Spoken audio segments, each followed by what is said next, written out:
first record that I recorded for Jive Records, I came to London to actually work on the record here.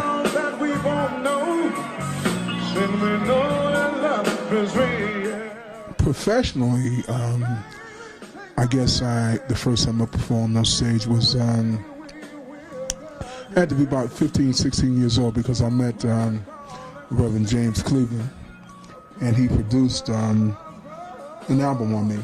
I was recording for a label called Savoy Records back in those days, and that was probably the first time. But before that, I was always like, the guest soloist in the choir, and the pastor of my church would always want to take me to different places, so I could sing. Pastors, they like to show off the talent that they got in church. So that was actually the beginning of it.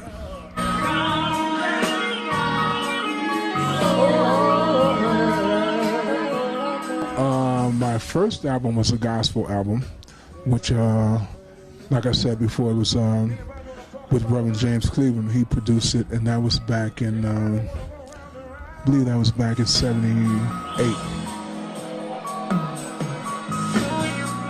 I'm inspired by other songs and other artists. I get it from movies and, all kind of different scenarios.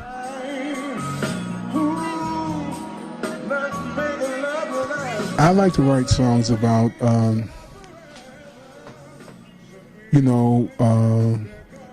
love, but also reality and truth, relationships, be it good or bad, and I like to write about the things that I've experienced. I've been with my wife for a long time, and I've actually been able to draw a lot of material from that. Believe it or not, So I'm inspired by many things. A lot of artists that I've always, aspired to be like them.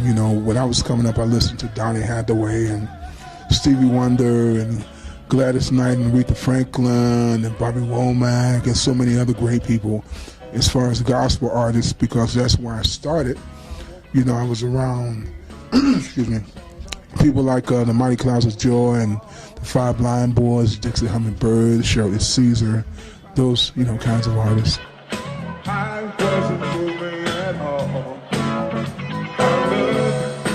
From a production standpoint, I've always been a huge fan of Quincy Jones.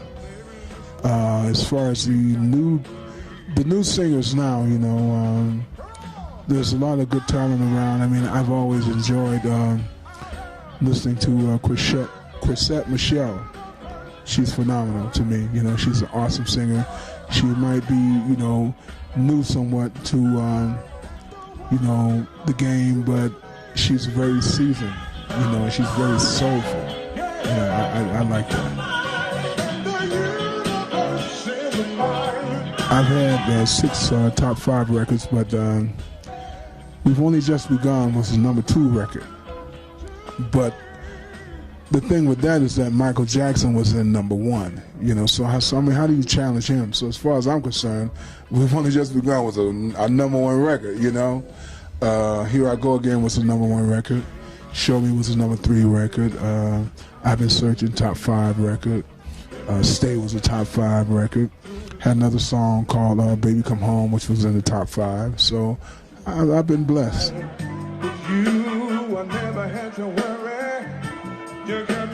Sometimes the songs that we gravitate towards are songs that a lot of people may not know. They're not necessarily the singles. They can be the B-side cuts, and there's a cut that I wrote called Every Time, which it speaks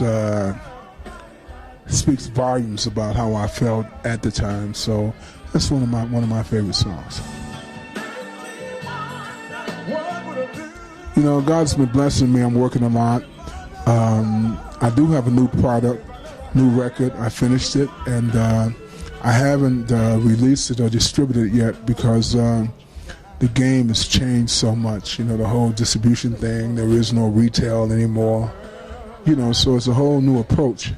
And radio is definitely different. So I'm just in the midst of trying to negotiate with some people that are going to make my my music accessible to everybody. It's not about how much money I can get up front. I've been through those days. You know, back in the day, it was all about how much advance money you were going to get.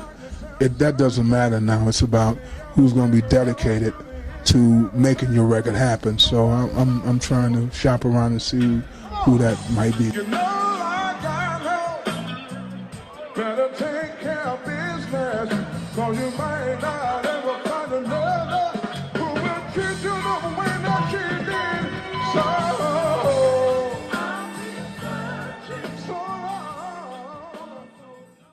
It was absolutely fantastic talking to Glenn Jones. I cannot wait to sample some of his albums.